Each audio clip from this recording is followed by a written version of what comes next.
సదాశివసమారంభాం వ్యాసశంకరమధ్యమాం అస్మదాచార్యపర్యంతాం వందే గురుపరంపరాం.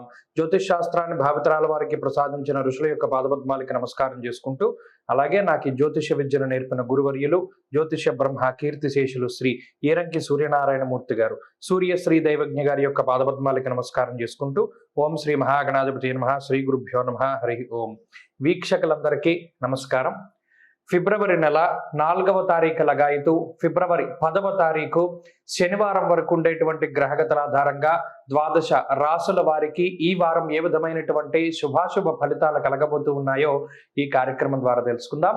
అందులో భాగంగా ఈ వారం ఉండేటువంటి గ్రహగతులను గమనిద్దాం. ముఖ్యంగా ఈ వారంలో గురుగ్రహం మేషరాశి యందు సంచారం చేస్తూ ఉండగా, కేతువు కన్యా రాశి యందు, అలాగే ధను రాశి యందు శుక్రుడు సంచారం చేస్తూ ఉండగా, మకర రాశి యందు కుజగ్రహం, బుధగ్రహం, అలాగే రవిగ్రహం సంచరిస్తూ ఉన్నారు. కుంభరాశి యందు శనేశ్వరుడు, మీనమందు రాహుగ్రహం సంచరిస్తూ ఉండగా, చంద్రుడు ఈ వారంలో వృశ్చికం, ధనస్సు, మకర రాశుల యందు ఆయన యొక్క సంచారాన్ని కొనసాగిస్తూ ఉన్నారు. ఇటువంటి పరిస్థితుల్లో ద్వాదశ రాశుల వారికి ఏ విధమైనటువంటి శుభాశుభ ఫలితాలు కలగబోతున్నా తెలుసుకుందాం. అందులో భాగంగా మొదటిది మేషరాశి. మేషరాశి వారికి ఈ వారం సాధారణమైనటువంటి గ్రహస్థితి గోచరిస్తూ ఉన్నది. ఈ రాశి వారికి ప్రత్యేకంగా యోగిస్తూ ఉన్నటువంటి గ్రహాలు లాభస్థానమందు శనేశ్వరుడు, అలాగే ఈ వారం చివరిలో ఉండేటువంటి చంద్రబలం ప్రధానంగా మనం చెప్పవచ్చును. అలాగే దశమ కేంద్రంలో దిగ్బలయుక్తుడైనటువంటి రవిగ్రహం కూడా మేషరాశి వారికి యోగిస్తూ ఉన్నారు. అయితే దశమ ఏకాదశ స్థానాలు, అలాగే చంద్రుడు కూడా అమావాస్య లగాయతూ చతుర్దశి నుండి కూడా యోగిస్తూ ఉన్న కారణం చేత మేషరాశి వారికి గత వారంతో పోల్చుకుంటే ఈ వారం కొంత మిశ్రమమైనటువంటి వాతావరణం ఉన్నది. అనగా ఈ వారంలో కొంత ఒడిదుడుకులతో కూడి ఉన్నటువంటి పని ఒత్తిడి కానివ్వండి, ప్రయాణాలు కానివ్వండి, లేదా మరి ఏ ఇతరత్ర ఉద్యోగ వ్యాపారాల్లో కొంత అధికమైనటువంటి శ్రమ చేయవలసినటువంటి అవసరం ఉంటుంది.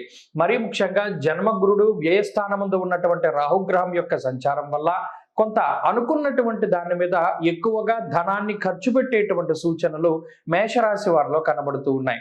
శరీరం కొంత అలసిపోతూ ఉంటుంది.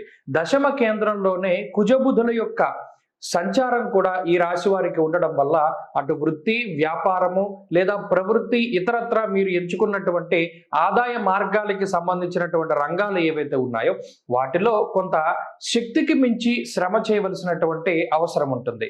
కుటుంబ పరిస్థితులు సానుకూలంగా ఈ వారం కనబడుతూ ఉన్నాయి.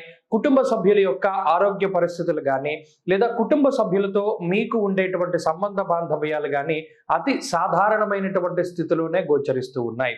అంతేకాక జీవిత భాగస్వామికి సంబంధించినటువంటి విషయాలలో కొంత శ్రద్ధ అవసరం.